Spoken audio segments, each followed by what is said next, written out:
الصبح بدا من طلعته. میں سیدنا فاروق اعظم کی بات کرتا ہوں. ایسا نہیں کہ بندہ کچا ہے، نہ حضور نے فرمایا عمر کی زبان پر تو رب نے حق جاری فرما دیا. فاروق جو کہہ دیں اللہ اس کے مطابق قرآن نازل کر دیتا ہے. امام سیوطی نے ان آیات کی تفصیل لکھی ہے جو حضرت عمر کی رضا کے مطابق نازل ہو گئی، لیکن حضرت عمر کے سامنے ایک بی بی لائی گئی، اس نے زنا کیا، سیاستہ میں روایت. حضرت فاروق اعظم نے حد جاری کر دی، فرمایا لے جاؤ اسے سنسار کرو یا کوڑے مارو. صحابہ لے کے جا رہے ہیں، مولا علی شیر خدا آ گئے. کہاں لے کے جا رہے ہو؟ حضور اس پر حضرت عمر نے حد لگائی ہے. فرمایا عمر کو تم نے بتایا تھا کہ یہ تو بیچاری دیوانی ہے، یہ تو ذہنی طور پر کمزور ہے، یہ تو مجذوب ہے، اسے تو پتہ ہی کو نہیں، یہ بتایا تھا؟ حضور نہیں. فرمایا عمر نے پوچھا تھا؟ حضور نہیں. فرمایا چلو واپس چلو، حق قبول کریں. حضرت مولا علی شیر خدا واپس لائے. فرمایا عمر فیصلہ کرتے ہو پوری بات کیوں نہیں پوچھتے؟ آپ نے کہا لی کیا ہوا؟ فرمایا تم نے اس عورت پہ حد لگائی. حضور لگائی. فرمایا تمہیں پتہ ہے یہ مجذوب ہے، دیوانی ہے، مرفوع قلم ہے، اس پر حد نہیں لگتی. عرض کی کہ حضرت عمر فاروق فرمانے لگے مجھے تو پتہ ہی نہیں. تو آپ فرمانے لگے پہلے پتہ کیا کرنا پھر معاملہ طے کیا کر. تو حضرت عمر نے کوئی بہانہ نہیں کیا. بہانے بھی ہوتے ہیں نا، انہیں مینوں صحیح نہیں گل دسی، اے بندے نے مینوں انج کیا سی، کوئی بہانہ نہیں لگایا. عمر نیچے اترے اور سجدے میں گر گئے. یا اللہ عمر کو معاف کر دے، یا اللہ عمر کو معاف کر دے. اور پھر چمکتے ہوئے جملے سیدنا فاروق اعظم کے فرمانے لگے لوگو آج اگر علی نہ ہوتا تو عمر ہلاک ہو جاتا، آج اگر علی نہ ہوتا تو عمر ہلاک ہو جاتا. بات کو سمجھیں، آپ قبول کریں، اگر آپ تک شکر کریں. حق اگر کسی تک آ گیا حق کو مانیں اور ڈٹنا سیکھیں اور حق بات کہنا سیکھیں. حضرت عمر فاروق رضی اللہ تعالیٰ عنہ کے زمانے میں بھی کچھ معاملات ایسے ہوئے. امام غزالی نے لکھا ہے کہ ایک نوجوان شراب چھپا کے نا اپنی چادر کی اوٹ میں تو حضرت عمر کے سامنے سے گزر رہا تھا، شراب چھپا کے. میں اکثر کہتا ہوں کہ آج بھی کوئی منع کرنے والا ہو تو لوگ منع ہونے کو تیار تو ہیں، پر ہم منع کرنے کو تیار نہیں ہوتے. اگر ہمارے کہنے پہ بڑی بڑی محفلیں ہو سکتی ہیں تو ہمارے کہنے پہ داڑھی بھی پوری ہو ہی سکتی ہے، لیکن ہم کہتے ہی نہیں، مزاج ہی نہیں، اس طرف لاتے ہی نہیں. ہمارے کہنے پر اگر بڑے بڑے چندے لوگ دے دیتے ہیں تو امید ہے نمازی بھی ہو ہی جائیں گے. توجہ دلانے کی حضرت عمر کے زمانے میں بھی یہ مسئلہ ہوا. میری باتوں کی سمجھ آ رہی ہے سارے دوستوں؟ ایک نوجوان جا رہا ہے شراب چھپائے تو سیدنا فاروق اعظم نے تلوار نکالی ہوئی. یہ کیا ہے، کدھر جا رہے ہو؟ تو وہ کہنے لگا حضور وہ نا سرکہ ہے میرے پاس، اور اندر دعائیں مانگ رہا ہے، یا اللہ آج عمر سے بچا لے، آج کے بعد شراب نہیں پیوں گا. اندر دعائیں مانگ رہا ہے، اللہ عمر سے بچا لے، آج کے بعد شراب. حضور سرکہ ہے سرکہ. حضرت عمر کہنے لگے کھولنا ذرا. چادر کھولی تو بوتل میں واقعی سرکہ نکل آیا. وہ الحمدللہ الحمدللہ پکار کے چلنے لگا.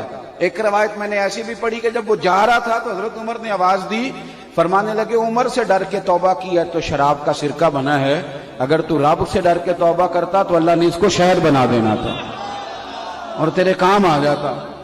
کوئی ہونا تو چاہیے نا منع کرنے والا. اور ایک بات اور آپ سے عرض کروں، جب آپ تک حق آ جائے تو اسے قبول بھی کریں گے. حق آ جائے تو اسے. حضرت عمر کا زمانہ تھا، مصر فتح ہو گیا، حضرت عمر بن عاص گورنر بنے.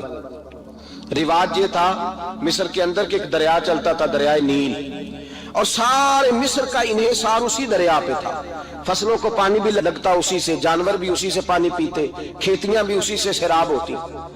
سال کے بعد وہ دریا خشک ہو جاتا، سال کے بعد وہ دریا خشک ہوتا، اور جب خشک ہوتا نا تو ایک کواری لڑکی قتل کر کے دریا میں ڈالتے، پھر وہ دریا چلتا. آج بھی بہت ساری جگہوں پہ اوہام پرستی ہے، کہتے ہمارے آستانے کا طریقہ ہے. میں نے کہا آستانے کا اس آستانے کا طریقہ ہوتا ہے جس آستانے کا تعلق در مصطفیٰ سے ہوتا ہے. باقی کسی آستانے کا اپنا کوئی ذاتی طریقہ نہیں. طریقہ وہ جو میرے نبی پاک کا طریقہ ہے، اس سے ہٹ کر کون سا طریقہ ہے؟ ہمارے آستانے کا طریقہ ہے، ہماری یہ رسم ہے، ہمارا یہ رواج ہے. اٹھا کے بھاگ جاؤ رسم و رواج. ہمارے رسم و رواج رسول اللہ کی سنت کے پابند ہے. سارے بولیے صلی اللہ ہو. پھر ایک دفعہ پڑھیے درود شریف صلی اللہ ہو. 3 دفعہ کر لیں تاکہ طاق آزاد ہو جائے. صلی اللہ علیہ. نبی پاک صلی اللہ علیہ وسلم کا طریقہ اصل طریقہ ہے. حضرت عمر فاروق کو جناب عمر بن عاص، اور کہتے ہیں کہ پکا طریقہ یہ تھا کہ جب تک لڑکی قتل کر کے ڈالتے نہیں تھے دریا چلتا نہیں تھا. حضرت عمر کو خط لکھا کہ حضور یہ معاملہ ہے، اور لوگ مجھے یہی کہتے ہیں. میں نے لوگوں کو سمجھایا ہے کہ اسلام ظلم کا حکم نہیں دیتا، ظلم کی اجازت نہیں دیتا، کیسے لڑکی قتل کی جائے. اب آپ بتائیں کیا کرنا ہے. حضرت عمر ایمان، یقین، استقامت، پہاڑ ہے یہ لوگ. حضرت عمر نے 2 خط لکھے، ایک حضرت عمر بن عاص کے نام، دوسرا دریائے نیل کے نام. 2 خط لکھے. ایک خط لکھا دریا کے نام، ایک خط لکھا عمر بن عاص گورنر کے نام. گورنر کے نام خط لکھا تو فرمایا جتنے یہودی ہیں، عیسائی ہیں، کمزور ایمان والے، سب کو دریائے نیل پہ لے جا، اور میرا یہ دوسرا خط دریا میں ڈال دے اور سب کے سامنے ڈالنا. کہتے ہیں یہ خط تو پڑھنا چاہے تو تجھے اجازت بھی ہے. سنیے اور سر دھنیے اور سوچئے کہ اصل کمزوری کہاں آئی ہے. رمضان کے سب سے پہلے جمعے میں سب سے اہم موضوع چھیڑا ہے. کمزوری اور نقص واقعہ کہاں ہوا ہے. حضرت سیدنا عمر بن خطاب رضی اللہ تعالیٰ عنہ نے دریا کو مخاطب کر کے لکھا، ہو دریا، اگر تو کہتا ہے نا کہ لڑکی قتل کر کے پھینکی جائے گی تو میں رسول اللہ کا ماننے والا ہوں، میں ظلم نہیں ہونے دوں گا. ہمیں تیرے پانی کی ضرورت ہی کوئی نہیں، تو بے شک پانی نہ دے. اور اگر تو اللہ کے حکم سے بہتا ہے، اگر تو اللہ کے حکم سے بہتا ہے تو پھر اللہ کا بندہ اور مصطفیٰ کا غلام عمر تجھے حکم دیتا ہے کہ فوراً بہنا شروع کر دے، فوراً منٹ نہ لگانا. حضرت سیدنا عمر بن عاص فرماتے ہیں لشکروں کے لشکر لے کے میں دریائے نیل پہ پہنچا، اور بھرے مجمع میں جناب عمر کا خط میں نے ڈالا تو دریا نے بہنا شروع کر دیا. فرماتے ہیں دریا بہنے لگا اور غیر مسلم کلمہ پڑھنا شروع ہو گئے.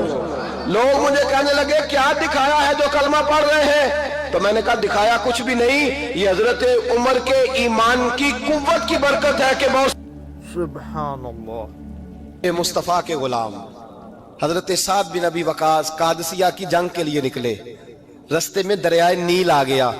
حضرت سیدنا سعد بن ابی وقاص اب کہاں سفر طے کر کے آئے، کہتے ہیں پتہ ہی نہیں تھا کہ دریا آ جائے گا. اب دور دور تک پل کوئی نہیں. صحابہ کہتے ہیں دشمن للکار رہا. حضرت سعد بن ابی وقاص دریا کنارے کھڑے ہوئے، ایمان، یقین اور استقامت، ڈٹ گئے. کہنے لگے او دریا، اگر تو حضرت موسیٰ کی نافرمان قوم کو رستہ دے سکتا ہے، محمد عربی کے وفادار نوکر ہیں، ہم تو رسول اللہ کے ماننے والے ہیں. دشت تو دشت ہے، دریا بھی نہ چھوڑے ہم نے، بحر ظلمات میں دوڑا دیے گھوڑے ہم نے. فرمایا چھوڑ رستہ.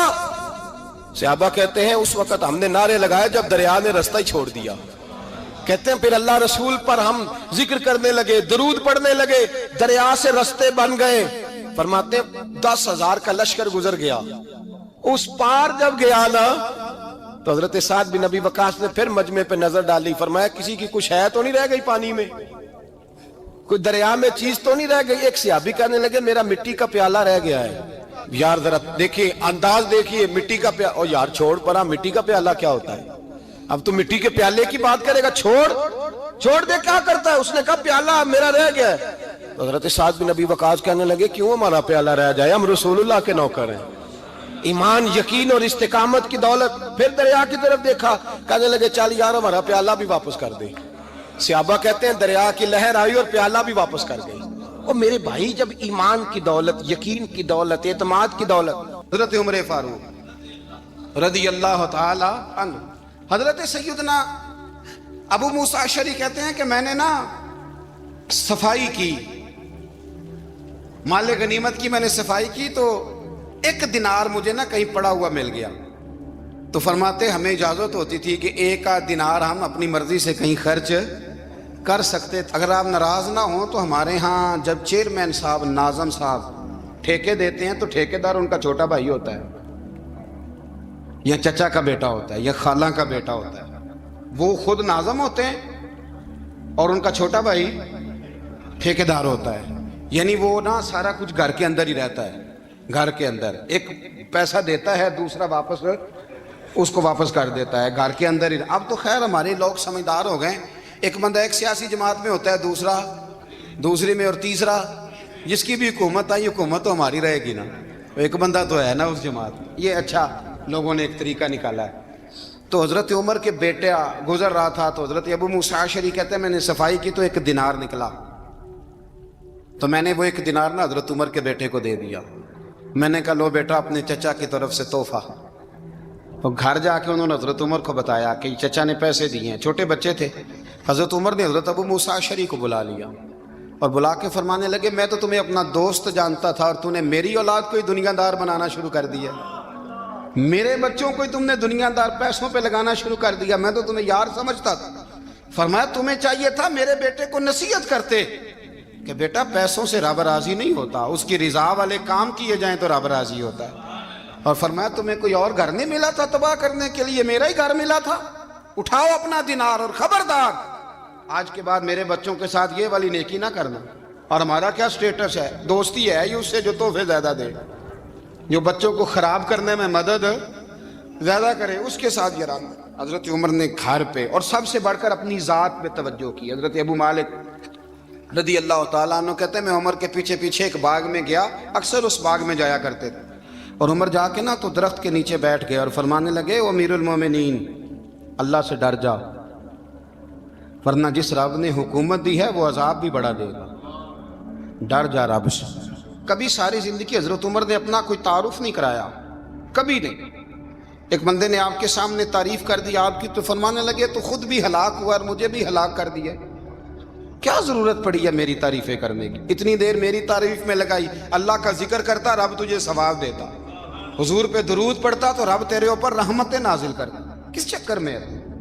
آج جتنا اچھی کوئی خوشامد کرے اتنی اچھی وزارت ملتی ہے, جتنی اچھی اس کو جو ہے وہ چاپلوسی کرنی آئے درجہ بھی اسے اتنا ہی اچھا ملتا ہے. حضرت عمر فاروق رضی اللہ تعالیٰ عنہ آپ کے بیٹے کہتے ہیں, صاحب فتوح الشام نے لکھا ہے, آپ کے صاحبزادے کہتے ہیں میں نکلا تو میرے ابا جی نا اپنی پشت پر مشکیزہ رکھ کے کنویں سے پانی بھر کے آ رہے تھے. میں دوڑ کے آگے گیا, میں نے کہا ابا جی مجھے دے دے. فرمانے لگے بیٹا تیرا کیا خیال ہے, کوئی اور نہیں تھا مشکیزہ بھر کے لانے کے لیے, تیرا کیا خیال ہے. کہا ابا جی بڑے لوگ تھے پر آپ کیوں اٹھا رہے ہیں. فرمانے لگے نفس نا ذرا میرا بڑا ہو گیا تھا, اسے ذرا ذلیل کر رہا ہوں, ذرا اپنا محاسبہ کر رہا ہوں. یہ مجھے کہہ رہا تھا تو بڑی چیز ہے, تو میں نا ابھی مشکیزہ گھر رکھ کے آؤں گا, پھر تیری ماں نے مجھے کہا ہے کہ گھر میں لکڑیاں کوئی نہیں جلانے کے لیے, پھر میں جنگل سے لکڑیاں کاٹ کے لاؤں گا. اب میں امیر المومنین بن کے نا تو میرا نفس تھوڑا بڑا ہو گیا. اب یقین کریں ہمارا ہاضمہ خراب ہو جاتا ہے جب تک ہمارا تعارف صحیح نہ ہو, ہمارا تعارف ٹھیک نہ ہو. میں یہ ہوتا ہوں میں وہ ہوتا ہوں, چھوڑ مٹی دیں تے مٹی رہنا ہی, مٹی دیں تے مٹی دیں تے مٹی رہنا ہی. ایویں کادی بلے بلے اج مٹی دے اتے بندیا تے کل مٹی دے تھلے, مٹی دیں تے مٹی رہنا ہی کادی بلے. مجھے پوچھ لو, مجھے جان لو, میرا نام لے لو, میں بھی آیا ہوں, میں بھی ہوتا ہوں, میرا بھی یہ تذکرہ ہے. میں بدکار پرانا خادم کسے در ملی نہ ٹوئی, اے تے واصف یار نے نظر جو کی تھی تے واصف واصف ہی ہوئی. یہ تو بڑی بات کی بات ہے, تو بات کی بات ہے صاحب, ورنہ من نانم کے من نانم, جو ہم ہیں اس کا ہمیں پتا تو ہے نا بھائی. کبھی بھی یہ جو ذات کا چکر ہے نا, میں بھی ہوں مجھے بھی, او بھائی یاد رکھو میں کون ہوں. یہ جو نام نمود اور یہ خواہشیں اور یہ جو وقار, یہ تو کمزور لوگوں کا طریقہ ہے. جس کو اپنا تعارف کرانا پڑ گیا اس سے بھی زیادہ کمزور کوئی ہے, فوٹو میں دکھاتا پھرتا ہے فلانے کے ساتھ فوٹو فلانے, تو کمزور بندے یہ کام کرتے. حضرت عمر فاروق اللہ اکبر, حضرت عمر جیسا بندہ 24 لاکھ مربع میل کا حکمران, اور شاہ روم کو خط لکھ کے کہتا ہے میں منت نہیں کرتا میں حکم دیتا ہوں. اتنا تگڑا بندہ. جنگ قادسیہ کے لیے حضرت سعد بن ابی وقاص کو بھیجا, فتوح الشام پڑھ کے دیکھیں. حضرت عمر بڑے پریشان ہیں, اتنے دن ہو گئے کوئی رپورٹ ہی نہیں آئی. اب تو موبائل ہے نا, تو ایک ایک منٹ کی رپورٹ لیں آپ, بلکہ آپ ایک ایک منٹ کی فوٹو لیں آپ, رپورٹ تو دور رہ گئی. حضرت عمر فاروق رضی اللہ تعالیٰ عنہ بڑے پریشان ہیں کہ قادسیہ میں حضرت سعد بن ابی وقاص کے ساتھ لوگ جہاد کرنے گئے, رپورٹ کوئی نہیں آ رہی. اتنے پریشان تھے کہ باہر نکل کے نا اس رستے پہ بیٹھ جاتے جو رستہ قادسیہ کی طرف سے آتا تھا. اس جو بھی آتا جاتا پوچھتے جنگ کے کیا حالات ہیں. ادھر جب اللہ نے فتح دے دی نا تو حضرت سعد بن ابی وقاص رضی اللہ تعالیٰ عنہ نے نا ایک قاصد کو خط دے کے بھیجا, کہنے لگے عمر کے پاس جاؤ, انہیں اطلاع دو کہ الحمدللہ اللہ نے اسلام کو فتح عطا کر دی ہے۔ یہ حضرت عمر کو جا کے دینا، وہ بڑے پریشان ہوں گے۔ وہ جو اس زمانے میں اس طرح ہوتا تھا کہ کئی دور دور سے صحابہ جو دوسرے شہروں کے ملکوں کے رہنے والے ہوتے تھے وہ بھی آ کے شامل ہو جاتے تھے جہاد میں۔ کوئی ایک دفعہ مدینے آیا، کوئی 2 دفعہ آیا، پھر اپنے اپنے علاقوں میں بہت سارے لوگوں نے زیادہ دفعہ حضرت عمر کو دیکھا بھی نہیں تھا۔ وہ جو قاصد خط لے کے آیا تھا نا، اس نے 1 دفعہ دیکھا تھا، حضرت عمر بوڑھے ہو گئے، وہ پہچانتا نہیں تھا۔ میری بات کی سمجھ آ رہی ہے آپ حضرات کو؟ ادھر سے وہ خط لے کے آ گیا۔ حضرت عمر مدینے سے باہر نکل کے اس روڈ پہ بیٹھے تھے جو قادسیہ سے آتا تھا۔ جب اس آدمی کو آتے دیکھا تو حضرت عمر اٹھ کے کھڑے ہو گئے، فرمانے لگے قادسیہ سے آ رہے ہو؟ وہ کیا کہتا ہے؟ پھٹے پرانے کپڑے، ٹوٹے ہوئے جوتے، سر پہ پرانی پگڑی، کہنے لگے غلام مدینے کے رہنے والے ہو؟ حضرت عمر کہنے لگے ہاں مدینے کا ہوں۔ کہا میں قادسیہ سے آیا ہوں، الحمدللہ اللہ نے اسلام کو فتح دے دی ہے، الحمدللہ کفر کی کمر ٹوٹ گئی ہے۔ اس نے یہ بات کر کے تو گھوڑے کو ایڑی لگائی، گھوڑا دوڑنے لگا مدینے کے، حضرت عمر بھی ساتھ ساتھ دوڑ رہے، فرمانے لگے اچھا بتاؤ خالد بن ولید کا کیا حال ہے؟ تھوڑا آگے جا کے فرمانے لگے اسامہ بن زید کیسے ہے؟ وہ کہتے ہیں ٹھیک ہے۔ پھر اس نے اور گھوڑا، عمر ساتھ ساتھ دوڑ رہے ہیں، ساتھ ساتھ 24 لاکھ مربع میل کا حکمران، ایک جوتا پیر سے نکل گیا، عمر دوڑ رہے ہیں۔ آگے جا کے پوچھتے ہیں سعد بن ابی وقاص کا کیا حال ہے؟ کہ حضور وہ بھی ٹھیک ہے۔ کتنے لوگ میرے شہید ہو گئے مسلمانوں میں سے؟ کہنے لگا صحیح گنتی کا نہیں پتا، یہ لفظ ادا ہوتے ہوتے مدینے کی سرحد آ گئی۔ لوگوں نے عمر کو گھوڑے کے ساتھ دوڑتے دیکھا تو کہا امیر المومنین کیوں دوڑ رہے ہیں؟ وہ غلام چھلانگ لگا کے نیچے آیا، قدموں میں بیٹھ گیا، کہنے لگا حضور آپ نے بتایا ہی نہیں آپ امیر المومنین ہیں۔ آپ فرمانے لگے کیا بتاتا؟ میں تو اونٹ چرانے والے کا پتر ہوں، کیا بتاتا؟ وہ عمر ہوں جس نے اپنے گناہوں کا حساب دینا ہے، کیا بتاتا؟ جو سعد بن ابی وقاص کو جہاد پہ بھیج کے خود بزدلوں کی طرح گھر میں بیٹھا ہے، کیا بتاتا؟ کوئی حیثیت نہیں، کوئی تار۔ تو نے اچھا کیا، تو مجاہد تھا، مجھے ساتھ ساتھ دوڑایا، تو نے اچھا کیا۔ جتنے لوگ تھے چیخیں مار کے رونے لگے۔ حضرت فاروق اعظم سے کہنے لگے عمر جب تک تیرے جلوے رہیں گے اللہ کامیابیاں ہی عطا فرمائے گا، جب تک تیرا رنگ رہے گا اللہ تعالیٰ نوازتا ہی رہے گا۔ کچھ نہیں، کبھی اپنا آپ ظاہر ہی نہیں کیا۔ بہت بڑے تھے، بہت بڑے تھے حضرت عمر، بڑے تھے، لیکن ساری زندگی اپنے محاذ۔ حضرت ابو رافع غلام تھے، قرآن پاک بڑا سونا پڑھتے تھے۔ حضرت عمر جب بھی انہیں ملتے کہتے ابو رافع تو عمر سے اچھا ہے، قرآن بڑا شاندار پڑھتا ہے۔ تو وہ کہتے حضور اگر میں قرآن صحیح پڑھتا ہوں تو آپ کو قرآن کی تشریح زیادہ صحیح آتی ہے، آپ بھی تو مجھ سے افضل ہیں۔ تو آپ فرماتے نہیں پھر بھی تو مجھ سے افضل ہے۔ کیوں؟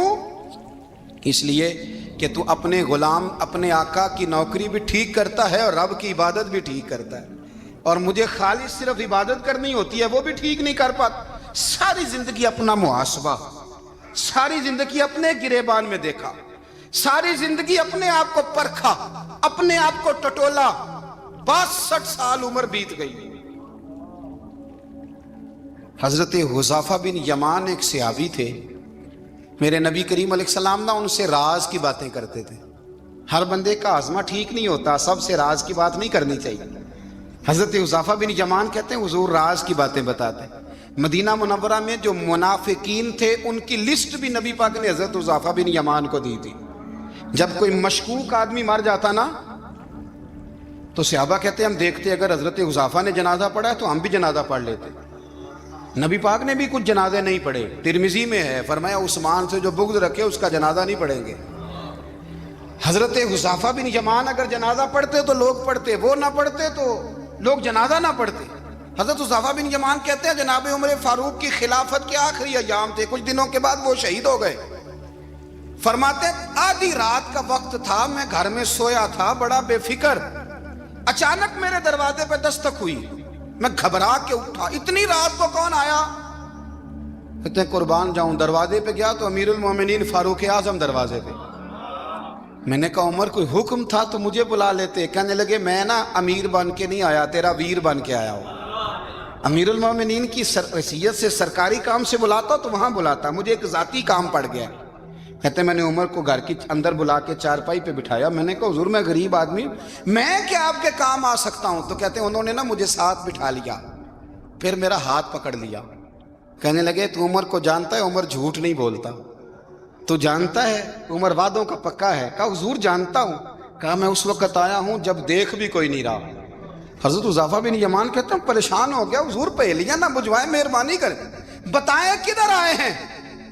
تو حضرت عمر فاروق فرمانے لگے 62 سال کا ہو گیا ہوں، 63 میں چل رہا ہے، داڑھی سفید ہو گئی ہے، ال پک گیا، اٹھ فریدہ ستیا، داڑھی آ گئی پور، اگا نیڑے آ گئی، پچھا رہ گئی دور، اب نہ اب قبر اشر کا معاملہ صاف نظر آنے لگا ہے۔ کہا حضور مجھ سے کیا چاہتے ہیں؟ حضرت عمر رو پڑے، کہنے لگے آج میں عشاء کے بعد نکلا ہوں تو نبی پاک کے صحابہ مجھے نیک کہہ رہے تھے، پھر میں نے بچوں کی ماں سے اور بچوں سے بھی پوچھا ہے، وہ بھی مجھ سے راضی ہیں، پر حذیفہ تیرے ساتھ نبی پاک راز کی باتیں کرتے تھے، سچ بتا کہیں عمر کا نام منافقوں میں شامل تو نہیں؟ سچ بتا ان منافقین میں تو شامل نہیں، کہیں اوپر سے تو نہیں سارا کچھ؟ حضرت حذیفہ بن یمان کہتے ہیں میں باپ کے مرنے پہ اتنا نہیں رویا جتنا عمر کے سوال پہ رویا۔ میں قدموں میں بیٹھ گیا، میں نے کہا نہیں عمر، یہ تو میں نے نہیں سنا، لیکن یہ میں نے نبی پاک سے ضرور سنا ہے کہ میرے بعد اگر کوئی نبی ہوتا تو عمر ابن خطاب ہوتا۔ یہ میں نے اپنے کانوں سے سنا ہے کہ عمر جس گلی سے گزرے شیطان رستہ بدل جاتا ہے۔ یہ میں نے اپنے کانوں سے سنا ہے کہ 950 سال حضرت جبریل جناب عمر کی شان بیان کریں تو پھر بھی بیان نہیں ہو سکتا، یہ میں نے ضرور سنا۔ دوستو ساری زندگی حضرت عمر نے اگر دوسروں کا محاسبہ کیا تو اپنا اور اپنے بچوں کا بھی کڑا خیال رکھا، اپنی ذات پر بڑی توجہ دی۔ جو لوگ اپنا بھول جاتے ہیں نا، ہمیں اپنی صحت کا بڑا خیال ہے لیکن اپنی روحانی زندگی کا کوئی خیال نہیں ہے، قلبی زندگی کا کوئی تصور نہیں ہے۔ آپ یقین کریں موٹا آدمی کمزور ہونے کے لیے جدوجہد کر رہا ہے، کمزور طاقتور ہونے کے لیے، لیکن جس کو کتنے دن بیت گئے اللہ رسول کی یاد میں رویا ہی نہیں، کتنے دن بیت گئے نہ سننے کو دل ہی نہیں چاہا، جسے مہینوں بیت گئے اور قرآن پاک کی طرف نظر ہی نہیں گئی، وہ فکر مند ہی نہیں۔ زندگی زندہ دلی کا نام ہے، مردہ دل کیا خاک جیا کرتے ہیں؟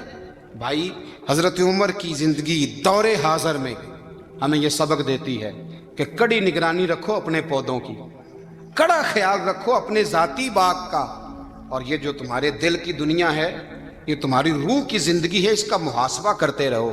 نبی کریم علیہ السلام نے فرمایا اپنا حساب خود کر لو قبل اس کے کہ تمہارا حساب کیا جائے۔ اپنا حساب بولیے، اپنا حساب۔ ہم ساری دنیا کا حساب کرتے پھرتے ہیں، کوئی کہاں سے کماتا ہے کہاں کھاتا ہے، پر اپنا حساب حضور نے فرمایا حساب کر لو قبل اس سے کہ تمہارا حساب۔ مولا علی فرماتے ہیں نماز پڑھ لو قبل اس کے کہ تمہاری نماز پڑھی جائے۔ یہ بڑا عجیب معاملہ ہے کہ ہم جتنے لوگ ہیں ہمارا معیار یہ ہے کہ سامنے والا غلط ہے اور میں ٹھیک، یعنی دوسرے کا بچہ گلی میں نظر آ جائے تو اس کی غلطیاں نکلنی شروع ہو جائیں گی، اور میرا بچہ سارا شہر گھوم آئے ایک ٹائر پہ موٹر سائیکل پہ تو ہم کہتے ہیں کہ ابھی بچہ ہے، انشاءاللہ سیانا ہو جائے گا۔ اگر ابا جی آج تک سیانے نہیں ہوئے کہ اس کو سمجھا لیں تو پھر بیٹے کا سیانا ہونا تو ہو سکتا ہے کہ وہ 60-70 سال لگ ہی جائیں۔ گھر کے اندر جب تک توجہ نہیں ہوتی، اور سب سے پہلے جب تک اپنی ذات پر توجہ نہیں ہوتی، تو والد کا جب تک کردار بچے نہیں دیکھتے جب تک، اتنی دیر تک ان کا تبدیل ہونا ممکن نہیں ہوتا۔ حضرت عمر فاروق رضی اللہ تعالیٰ عنہ نا باہر والوں کا بھی بڑا سخت حساب کرتے تھے۔ بڑا ایک گورنر صاحب نے لباس بڑا شاندار پہننا شروع کر دیا تھا تو حضرت عمر نے اتروا کے نا تو انہیں ٹاٹ کا لباس پہنا کے تو اونٹ چرانے کی ڈیوٹی دے دی تھی، اتنا سخت احتساب کرتے۔ کسائی کی دکان پر بھی 1-2 گھنٹے کھڑے ہوتے تھے، جو آدمی مسلسل 2 دن گوشت خریدتا تھا نا فرماتے تھے اس کا ٹیکس بڑھا دو، لوگوں کو دال نہیں مل رہی اور یہ روز گوشت کھاتا ہے۔ حضرت فاروق اعظم اس کو جزیہ کہا جاتا تھا، یا کچھ اور معاملات ہوتے تو بڑھا دیتے تھے۔ مسلسل جو 2 دن آدمی گوشت کھاتا تھا فرماتے تھے مدینے میں غربت ہے، اگر یہ والا نظام تم کرو گے تو غریب لوگ کس کی طرف دیکھیں گے۔ لیکن اس سے زیادہ بڑھ کر جو ان کی زندگی کا معیار اور سٹیٹس تھا وہ یہ تھا کہ اپنے گھر کا خاص خیال رکھتے، خاص توجہ کرتے۔ ملک شام سے اور ایران سے کچھ لوگ آپ کی خدمت میں آئے، تو وہاں سے کچھ کنیزیں بھی آئیں، ان کے بادشاہ پیغام لے کے۔ شاہ ایران کی کنیز کو ملکہ نے کہا کہ نا حضرت عمر کی زوجہ کو دیکھ کے آنا ذرا کس طرح کی ہے۔ ہمارے ملک میں کیا کہتے ہیں؟ خاتون اول، جی خاتون، باقی سارے دووں میں خاتون اول، ذرا خاتون اول کو دیکھ کے آنا۔ تو وہ جب آئی نا گھر میں ملنے، تو کہا کہ مجھے میری ملکہ نے کہا تھا کہ عمر کی زوجہ سے، اہلیہ سے ملاقات کر کے آنا۔ تو حضرت عمر کی اہلیہ نے نا ایک جوڑا کپڑوں کا دے دیا ملکہ کے لیے، اور ایک خوشبو کی شیشی دے دی۔ اب جب وہ تحفے وہاں گئے تو اس ملکہ نے نا کچھ سونے کا سامان بھیجا، کچھ زیورات بھیجے، کچھ تحائف بھیجے۔ جب حضرت عمر کے گھر آئے نا، وہ خادم لے کے آیا، اس نے کہا جی آپ کی اہلیہ نے تحفے بھیجے تھے، تو جواب میں شاہ ایران کی بیوی نے، یہاں جس ملک کا وہ سفیر تھا، انہوں نے بھی یہ بھیجے۔ تو حضرت عمر فاروق نا وہ تحفے لے کے گھر گئے، تو جا کے کہنے لگے اپنی اہلیہ سے، یہ تو کب سے تحفے تحائف بھیجنے لگ گئی ہے؟ یہ کب سے نظام شروع ہو گیا؟ تو کہ حضور تحفہ دینا لینا تو ٹھیک ہے، سنت ہے، محبت بڑھتی ہے، تو یہ کوئی قباحت نہیں، اور میں نے اپنی ذاتی استعمال کے لیے جو چیزیں رکھی تھی وہ میں نے دی ہیں۔ تو حضرت عمر فاروق رضی اللہ تعالیٰ عنہ فرمانے لگے، ہم نے کسی ملک کے ساتھ اور اس کے بادشاہ کے ساتھ ذاتی تعلق نہیں بنانا، تعلق جو بھی بنے گا رسول اللہ کے دین کی برکت سے بنے گا۔ ذاتی رشتے نہیں ہم نے قائم کرنے، ذاتی۔ آپ کے ملک کی جو ایئر لائن جس کا ہر سال خسارے کا ڈنڈورا پیٹا جاتا ہے نا، وہ ہمارے بادشاہ صاحب اور صدر صاحب اگر غیر ملکیوں کو گھوڑا کبھی بھیجنا ہو نا، گھوڑا، تو پورا ایک جہاز گھوڑا لے کے تحفے میں جاتا ہے، پورا جہاز غریب قوم کا یہ سرمایہ، اور قوم بڑی بادشاہ ہے، لائنوں میں لگ کے ووٹ دیتی ہے۔ دو کام ہمیشہ لائن میں لگ کے کرنے، ایک بل لائن میں لگ کے جمع کرانا ہے، اور ایک ووٹ لائن میں لگ کے، تاکہ پھر پورے 5 سال لائن میں ہی لگے رہیں۔ مرضی سے آپ ووٹ دینا، پر جو بات درست ہے اس کو سنو۔ حضرت عمر فاروق رضی اللہ تعالیٰ عنہ نے اپنی اہلیہ سے پوچھا کتنے کا تھا وہ تیرا جوڑا اور خوشبو کی شیشی؟ انہوں نے کہا 3 دینار کی۔ فرمایا یہ 3 دینار تیرے، اور باقی جو تحفے آئے ہیں وہ تو خود کہہ، چونکہ اس نے تیرے نام بھیجے ہیں، تو کہہ کہ میں مال غنیمت میں دیتی ہوں، تو کہہ میں مسلمانوں کو کہہ۔ تو زوجہ ہنس پڑی، کہنے لگی میں نہ بھی کہوں تو مجھے کہنا تو پڑے گا ہی، کہنا تو میں نے ہے ہی، جو کہ سامنے عمر فاروق ہیں، لہذا فرمایا کہہ دیتی ہوں میں نے دیا خزانے کو۔ حضرت عمر نے جمع کرا لیا۔ میں یہ کیا بات ہوں، میرے گھر والے جو مرضی کریں، ان کا معیار زندگی جس طرح کا مرضی ہو۔ اور حضرت عمر ایک جملہ کہا کرتے تھے، اللہ کرے کہ یہ باتیں اس دور حاضر میں ہماری سمجھ میں آئیں۔ حضرت عمر فاروق رضی اللہ تعالیٰ عنہ اپنے بچوں کو فرمایا کرتے تھے کہ بہت آدمی کو بھوک لگی ہو نا، اور پھر اس کی پسند کا کھانا پکا ہو، تو اتنے شوق سے وہ اس کھانے کو دیکھتا ہے نا، فرمایا اس طرح پوری قوم اپنے بادشاہوں کے خاندان کو دیکھتی ہے، اس تیزی کے ساتھ دیکھتے ہیں کہ ان کے گھر میں کیا ہو رہا ہے، ان کا معیار زندگی کیا ہے، ان کا سٹیٹس کیا ہے۔ سیدنا فاروق اعظم رضی اللہ تعالیٰ عنہ نے اپنے گھر کے اندر اپنے بچوں، آپ کے بچے دونوں کاروبار کے لیے مصر گئے، تو وہاں کے گورنر صاحب نے لوگوں سے، ایک بہت بڑا قافلہ گیا مدینے سے مصر تجارت کے لیے، جاتے ہیں نا آج بھی قافلے کئی ملکوں میں، تو یہ گئے تجارت کے لیے۔ تو حضرت عبداللہ ابن عمر، حضرت عبید اللہ ابن عمر، حضرت عمر کے دونوں بیٹے گئے۔ جناب عمر فاروق کے بچے جب وہاں پہنچے تو مصر کے گورنر نے نا لوگوں کو تعارف کرایا کہ یہ عمر فاروق کے بیٹے ہیں، یہ حضرت یہ چودھری کے بیٹے کو کون بتاتا ہے کہ تو چودھری کا بیٹا ہے؟ باہر والے بتاتے ہیں، گھر والے جی۔ اور سیٹھ صاحب کے بیٹے کو کون بتاتا ہے کہ تو سیٹھ صاحب کا بیٹا ہے؟ اور مالک کو کون بتاتا ہے کہ تو مالک کا بیٹا ہے اور یہ کرایہ دار ہے؟ یہ کون بتاتا ہے؟ یہ سوچ ہم دیتے ہیں بچوں کو، چودھری اور کمی کی سوچ، امیر اور غریب کی سوچ، مالک اور کرایہ دار کی سوچ، گھر کے مالک کی اور کام کرنے والے کی سوچ، یہ ہم دیتے ہیں۔ یاد رکھنا، یہ ہم دیتے ہیں، یہ ہمارا مزاج ہے، یہ باہر سے نہیں آتی۔ تو کوئی شہزادہ ہے، تو سیٹھ ہے، تو نواب ہے، یہ سوچ باہر سے نہیں آتی، یہ اماں سوچ دیتی ہے، اماں، یہ ابا سوچ دیتا ہے، اور پھر جب تباہی اترتی ہے تو اس کے ذمہ دار بھی باہر والے نہیں ہوتے، گھر والے ہوتے ہیں، گھر والے. ہمارے بچوں کی طبیعتوں پر زیادہ نقش باہر والوں کا نہیں ہوتا، گھر والوں کا ہوتا ہے. یاد رکھیے گا. حضرت عمر فاروق رضی اللہ، بچے ہیں، شہزادے ہیں، وہ کاروبار کرنے گئے اور وہاں لوگوں نے بتایا گورنر صاحب نے کہ یہ فاروق اعظم کے بچے امیر المومنین کے. لوگوں نے ان سے زیادہ مال خریدا، تجارت میں زیادہ نفع ہوا. ظاہر ہے کہ وہ آپ کے جو اللہ خیر کرے حکمران ہیں، ان کے کاروبار کتنے ملکوں میں ہیں، کس بنیاد پر ہیں؟ وہ صرف اس بنیاد پر کہ وہ حکمران رہے، ان کے لیے آسان تھا بڑے لوگوں سے تعلقات بنانا. حضرت عمر فاروق رضی اللہ تعالیٰ عنہ کے بچے ڈھیروں مال کما کے جب واپس آئے نا، تو حضرت عمر سے آ کے بچوں نے بطور محبت کا، ابا جی اللہ نے بڑا ہی فضل کیا ہے، بڑا مال کمایا الحمدللہ، یہ دیکھیں کتنا نوازا ہے. تو حضرت عمر کہنے لگے سارے قافلے نے اتنا ہی کمایا ہے، سارے قافلے نے اتنا ہی کمایا ہے؟ کہ حضور نہیں، سارے قافلے نے اتنا نہیں کمایا، سب کو اتنا نہیں ملا. وہ تو وہاں گورنر صاحب نے لوگوں کو تعارف کرایا تھا کہ یہ عمر کے بچے ہیں، تو لوگوں نے پھر ہم سے بڑا ہی خریدا. تو حضرت عمر فرمانے لگے ٹھیک ہو گیا، میں بات سمجھ گیا ہوں. اس طرح کرو، جو تمہاری اصل زر تھی نا، جو راز تھی، وہ رکھ لو اور باقی سارا مال خزانہ میں جمع کرا دو. اس لیے کہ یہ تم نے تجارت نہیں کی، یہ تم نے اپنے باپ کا نام بیچا ہے، یہ تم نے امیر المومنین کے بیٹے ہونے کا فائدہ اٹھایا ہے.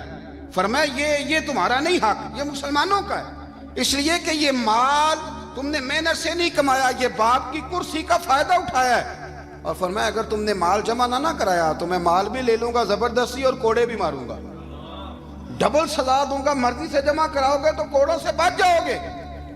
بڑے بیٹے نے تو جمع کرا دیا، تو چھوٹا تھوڑا پریشان ہوا.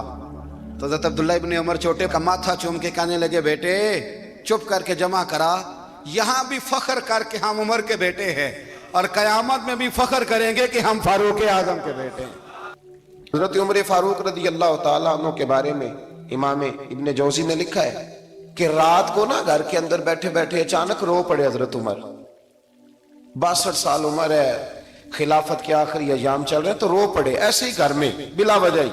آپ کی اہلیہ نے، زوجہ نے بیٹے کو اٹھایا، فرمایا پتہ کرو تمہارے باپ کو کیا مسئلہ ہے، کہیں کوئی تکلیف تو نہیں، درد تو نہیں، صاحبزادے آئے. ابا جی کیا بات ہے؟ فرمایا اماں کو بلاؤ.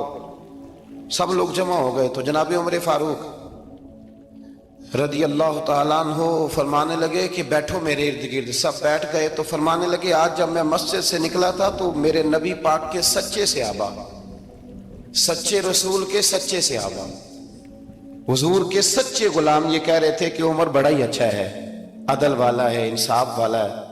تو ابا جی اس میں رونے والی کیا بات ہے؟ تو فرمانے لگے ڈر یہ لگتا ہے کہ باہر تو میں اچھا تھا، کہیں گھر میں تو نہیں کوتاہیاں کرتا رہا.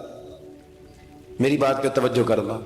کہیں گھر میں آپ باتیں سن لیں تو شاید اتنی میں کرتا ہوں دوسرا کاری کوئی نہ سکے، لیکن جب عمل کے راستے پہ ہم نکلتے ہیں تو وہ مسدود ہے، وہ بند ہے. عمل کس نے کرنا ہے؟ آپ کوئی آیت پڑھیں تو یہاں غلطی نکالنے والے 20 لوگ مل جائیں گے، 20 لوگ، لیکن اس آیت پہ عمل کرنے والے کتنے ملیں گے؟ تو حضرت عمر فاروق رو رہے تھے، کہنے لگے کہیں تمہارے حقوق تو نہیں پامال کرتا رہا. تو آپ کی اہلیہ نے جب سنا تو وہ کہنے لگی عمر مجھے تو بڑا پرانا شکوہ ہے، آپ کا جاہ و جلال اتنا تھا میں بات نہیں کر سکی. عمر تم نے سارا دن مسجد میں گزار دیا اور ساری رات نقاب اوڑھ کے مدینے کی گلیوں میں گزار دی، میں تو زندگی کی کوئی خوشی دیکھ ہی نہیں سکی. چاہ تو میرے اندر بھی تھے نا کہ میرا شوہر کچھ گھڑیاں بیٹھتا، کہیں مجھے لے کے جاتا، تو میں تو کچھ نہیں دیکھا، مجھے بڑا شکوہ ہے. تو حضرت عمر کہنے لگے چل اللہ کی رضا کے لیے معاف کر دے. بھئی معافی بیوی سے نہیں مانگی جا رہی، معافی اپنی غلطی کی مانگی جا رہی. یہ سمجھ لیں، بیوی کے لیے تو خاوند کا بہت بڑا مقام ہے نا، لیکن یہاں غلطی کس بات کی ہے؟ اپنی کمزوری پر غلطی کا اعتراف کر کے معذرت کا سوال کیا جا رہا ہے. تو حضرت عمر کہنے لگے معاف کر دے. تو اہلیہ کہنے لگی میں نہیں معاف کرتی، میری شرط پوری کریں. فرمایا وہ کیا؟ فرمانے لگی قیامت میں جب اللہ آپ کے لیے جنت کا حکم دے گا تو آپ میری سفارش کریں گے اللہ کی بارگاہ میں؟ سفارش کریں گے کہ یا اللہ مجھے کپڑے دھو کے دیتی تھی، میری عزت کی حفاظت کرتی تھی، میرے بستر کو پاک رکھتی تھی، کہیں گے؟ تو حضرت عمر فرمانے لگے تیرے ساتھ وعدہ رہا، رب نے اگر عمر کو اپنے فضل، اپنے کرم اور اپنے محبوب کے صدقے جنت دی تو عمر تیرے بغیر جنت میں نہیں جائے گا. عمل کا راستہ دیکھیں نا، 2 دفعہ استاد بات کرتا ہے، 2 دفعہ، اور کوئی زیادہ، ایک تو ہے نا کہ ایم اے اور جناب ایم ایڈ اور ایم فل اور پھر پی ایچ ڈی قسم کا استاد، ایک وہ جو matric P T C teacher ہے نا، وہ 2 دفعہ اسٹوڈنٹ کو کام کہے تو تیسری دفعہ وہ ناراض ہو جاتا ہے، کہتا ہے میں 2 دفعہ کہا ہے۔ بچے کو آپ 2 دفعہ کہتے ہیں اور اگر تیسری دفعہ کہنا پڑے تو غصہ آتا ہے نہیں آتا؟ بھئی تو نے اتنی دفعہ کہا ہے، تو سمجھ نہیں رہا بات کو۔ اور اگر اللہ کریم قرآن مجید میں سینکڑوں دفعہ کہے نماز پڑھو، سینکڑوں دفعہ، اور یہ بہانے کر رہا ہے، یہ بھی پروگرام بنا رہا ہے، پھر کہتا ہے میں بے چین رہتا ہوں، میں بے قرار رہتا ہوں۔ عمل کا راستہ اس کو اختیار کریں، آپ سکون میں رہیں گے۔ بد عمل آدمی اور بے عمل آدمی یہ ہمیشہ پریشان رہتے ہیں، ہمیشہ۔ عمل کریں، توبہ کریں تو پھر بدل جائیں، پھر تبدیلی آئے، اور یہ کوئی مشکل کام نہیں، جو بدلنے والے تھے وہ بدل گئے، بڑا کچھ کرتے تھے پر پھر وہ لوگ بدل گئے۔ حضرت فضالہ رضی اللہ تعالیٰ عنہ کہتے ہیں کہ میں بڑا دلدادہ تھا عورتوں کا، اور میرا ماحول یہ تھا کہ میں قتل بھی کر لیتا تھا، معاذ اللہ چوری بھی کر لیتا تھا، اور رات میری طبیعت تھی معاذ اللہ نئی سے نئی عورت کے پاس جانا۔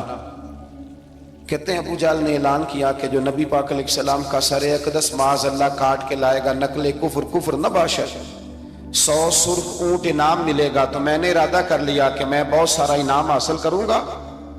قرآن مجید میں نا اللہ فرماتا ہے کہ بہت سارے لوگ ایسے ہیں جنہیں اگر میں رزق میں کشادگی دے دوں، زیادہ پیسے دے دوں، فرمایا باغی ہو جائیں، وہ سرکش ہو جائیں۔ یہ بہت سارے لوگوں کو جو اللہ تبارک و تعالیٰ اعتدال میں رکھتا ہے تو یہ ان کے لیے بہتر ہے۔ ہر بندہ دولت کے ہوتے ہوئے نیک ہو سکتا، تو یہ اللہ اگر رکھتا ہے نا اعتدال میں تو شکر کرے اللہ کا، ورنہ تو لوگ عیاشیاں کریں، پتہ نہیں کیا کچھ کر گزرے۔ تو حضرت فضالہ کہتے ہیں کہ میں نے خنجر تیار کیا اور میں نے بغل میں اس کو چھپایا، اوپر میں نے چادر اوڑھ لی۔ اب مجھے پتا تھا ظہر کی نماز کے بعد نبی پاک صلی اللہ علیہ وسلم طواف کعبہ کے لیے، بیت اللہ شریف کے طواف کے لیے جاتے ہیں۔ کہتے میں بھی اس طرف بڑھا، رستے میں نا وہ خاتون جس کے گھر میں نے رات آنا تھا، میں نے دروازے پہ دستک دی، میں نے کہا کہ تیار رہنا، آج میں بڑے پیسے لے کے آؤں گا۔ اسے میں نے یہ کہا اور پھر میں چلا گیا بیت اللہ شریف کا طواف کرنے۔ کہتے ہیں اللہ کے محبوب بھی طواف کر رہے تھے تو میں نے بھی طواف شروع کر دیا۔ ارادہ یہ تھا کہ جہاں نبی پاک علیہ السلام میرے قریب سے گزریں گے تو موقع پا کر میں حضور کے جسم اقدس پر خنجر کھونپ دوں گا اور معاذ اللہ شہید کر دوں گا۔ کہتے ہیں حضور ایک دفعہ بھی میرے پاس سے گزرے تو میں ہمت نہ کر سکا، دوسری دفعہ بھی پاس سے گزرے تو میں ہمت نہ کر سکا، تیسری دفعہ بھی گزرے تو میں ہمت، نبی کریم صلی اللہ علیہ وسلم 2-3 دفعہ گزرے تو فرماتے ہیں کہ مجھے موقع نہ ملا، اس لیے کہ حضور فرماتے ہیں اللہ نے روب کے ساتھ میری مدد فرمائی، دشمن پر میرا روب طاری ہو جاتا۔ فرماتے ہیں جب چکر پورے ہو گئے تو محبوب کریم نہ چھٹے چکر پہ فرمانے لگے فضالہ چکر ایک رہ گیا ہے، بے خبر ہو جو غلاموں سے وہ آقا کیا ہے، ایک پھیرا رہ گیا ہے۔ کہتے طواف مکمل ہو گیا تو محبوب میرے قریب آئے، فرمایا وہ کام کرتے کیوں نہیں جس کے لیے آئے تھے؟ میں نے عرض کی یا رسول اللہ کون سا کام، کیسا کام؟ اندر تو چور تھا نا، بانج فقیروں کسے نہیں ماریا اے ہوئی چور اندر دا، اندر چور تھا نا۔ کہتے ہیں حضور نے مجھے کندھے سے پکڑ کے ہلایا، فرمایا کرتے کیوں نہیں؟ جب حضور نے ہلایا تو وہ خنجر بھی پیروں میں گرا اور میں بھی رسول اللہ کے پیروں میں گر گیا۔ میں نے کہا حضور مجھے کلمہ پڑھا دیں۔ کہتے ہیں حضور نے پہلے میرے دل پہ دست مبارک پھیرا، پھر میرے نبی نے مجھے کلمہ پڑھا دیا۔ اب نا مرید ہونے والا کہتا ہے کہ جی آہستہ آہستہ میں ٹھیک ہو جاؤں گا۔ اب وہ آہستہ آہستہ کا کیا ترجمہ ہے یہ بالکل سمجھ نہیں آتی۔ بھئی کسی بندے سے 5 لاکھ روپیہ لینا ہے تو اس سے وہ کہتا ہے جی میں آہستہ آہستہ دوں گا، 500 روپیہ دے دیا کروں گا روز کا، تو کہتے ہیں میری رقم خراب ہوتی ہے، پورے دو۔ اور نیکی کی بات جب آتی ہے تو کہتے ہیں حضرت صاحب دین اتنا سخت نہیں ہے، میں آہستہ آہستہ ٹھیک ہو جاؤں گا۔ اب میں مغرب عشاء پڑھنی شروع کر دی ہے میں نے، اب میں تسبیح لے لی ہے، کل میں نے بھی آہستہ آہستہ میں ٹھیک ہو جاؤں۔ یعنی رقم لینی ہو تو وہ آہستہ آہستہ قبول نہیں ہے، لیکن اور مکان کی رجسٹری اگر کرانی ہو تو مالک مکان کہے کہ آہستہ آہستہ کرا لو، کہتے ہیں پیسے پورے دیے، سویرے چل اور بیان دے. یہ کیا بات ہے؟ یہاں یہ جو ہمارا ماحول تھا نا، کر لیں گے، ہو جائے گا، یقین کریں لوگ قبروں میں چلے گئے ہیں پر مسجدوں میں نہیں آئے. ہر کام سے لوگ ریٹائر ہوئے پر گناہوں سے ریٹائر نہیں ہوئے. آخر تک تباہی اتر گئی لیکن لوگ بدلنے کو تیار نہ ہوئے. حضرت فضالہ کہتے ہیں ابھی میں نے کلمہ پڑھا، ابھی میں واپس آیا، رستے میں وہ بی بی کھڑی تھی، کہتے ہیں میں وہ شخص تھا کہ عورتیں مرتی تھی میرے اوپر اور کسی کی جرت تھی کہ وہ آئیں بائیں شائیں کرے، لیکن فرماتے ہیں میں بی بی کے پاس سے گزر گیا. پہلے تو اس کا خیال تھا رکے گا، لیکن جب میں رکا نہ تو دروازے پہ آئی، اور جب میں گزر گیا تو اس نے آواز دی، لیکن میں نے سنی انسنی کر دی. جب آگے بڑھا تو میرے پیچھے دوڑی. فرماتے ہیں مجھے پکڑ کے کہنے لگی فضالہ تجھے کیا ہوا، تو وہی نہیں جو یہاں سے گیا تھا؟ آپ فرماتے ہیں میں کبھی نہیں رویا تھا، میں کبھی نہیں رویا تھا. اور جب کہا نا تو وہی نہیں، کہتے میں نے سر اٹھایا تو میری آنکھوں میں آنسو تھے. میں نے کہا میں جو گیا تھا وہ نہیں ہوں، اب تو میں محمد عربی کا غلام بن گیا، اب میں وہ نہیں ہوں. اب نہیں ہو سکتا کہ کوئی میری نظر میلی ہو جائے، یہ کیسے ممکن؟ اب نا اسلام کی تعریف ہم نے یہ کی ہے کہ خبردار کوئی ہمارے قریب نہ آئے، ہم کسی کو بات نہیں کرنے دیتے کہ ہم مسلمان ہیں، ہم بات نہیں کرنے دیتے. پتہ کیا بات ہے؟ ایک میری یہ تقریر ہوتی ہے ممبر پہ، اور ایک میرا عمل ہوتا ہے جب میں سفر کرتا ہوں، جب میں گاڑی میں بیٹھتا ہوں، جب میں دوستوں سے ملتا ہوں. جب ان دونوں باتوں میں تضاد آتا ہے نا، تضاد، تو لوگ تقریر کو جذبات نہیں کہتے، ایک فن بن جاتی ہے تقریر. آپ کو پتہ ہے نا وائزین نعت خاں کہتے ہیں میں نے محفل لوٹ لی، پھر لوگ شمار کرتے ہیں کتنے لوگوں نے سبحان اللہ کہی، پھر لوگ شمار کرتے ہیں کہ آج 5 بندے روئے بھی تھے جب میں تقریر کر رہا تھا. تو پھر یہ فن ہے، یہ جذبات کا اظہار. سمجھ لیں بات کو کہ عمل جب آپ نہیں نہ کرتے عمل، تو آپ خود بڑے بے چین رہتے ہیں کہ یار یہ میں کیا کر رہا ہوں، یہ کون سا گورکھ دھندا ہے کہ میرا عمل صفر ہوتا جا رہا ہے. ہمارے ایک استاد تھے تو وہ فرمایا کرتے تھے کہ اگر پڑھے لکھے آدمی کو تم بے عمل دیکھو تو اس سے دور ہٹ جایا کرو ورنہ تمہیں بھی بے عمل کر دے گا. میں نے ان سے عرض کی، میں نے کہا حضور یہ کیا ہے؟ تو فرمانے لگے اپنے حضرت صاحب سے پوچھنا، وضاحت کریں گے. میں نے حضرت صاحب سے کہا جی عجیب بات کر دی ہے، علم والے بندے کے پاس بیٹھ کے تو علم آتا ہے. تو وہ فرما رہے تھے کہ علم والے بندے کے پاس اگر وہ بے عمل ہو تو بالکل نہ بیٹھنا. تو حضرت صاحب فرمانے لگے انہوں نے صحیح کہا ہے. اب بات بہت بڑی ہے، پتہ نہیں آپ کے سمجھ میں آتی ہے نہیں آتی، بہرحال کر دیتا ہوں. پڑھا لکھا بندہ اگر بے عمل ہو تو اس کے پاس، تو میں نے کہا حضور کیوں؟ فرمانے لگے اس لیے کہ وہ اپنی بے عملی پر بھی دلائل دے گا. صلی علی سیدنا و مولانا محمد وعلی سیدنا علی و سیدتنا فاطمہ و سیدتنا زینب و سیدنا حسن و سیدنا حسین. زینب کی بارگاہ میں سلام نیاز ہے، زینب کی بارگاہ میں سلام نیاز ہے، زینب کی بارگاہ میں سلام نیاز ہے، زینب کی بارگاہ میں سلام نیاز ہے. جو مرتضیٰ کی لاڈلی زہرا کا ناز ہے. اللہم صلی علی سیدنا و مولانا محمد. اللہم صلی علی سیدنا و مولانا محمد. زینب کی بارگاہ میں سلام نیاز ہے، زینب کی بارگاہ میں سلام نیاز ہے، جو مرتضیٰ کی لاڈلی زہرا کا ناز ہے۔ اللہم صلی علی سیدنا و مولانا محمد، اللہم صلی علی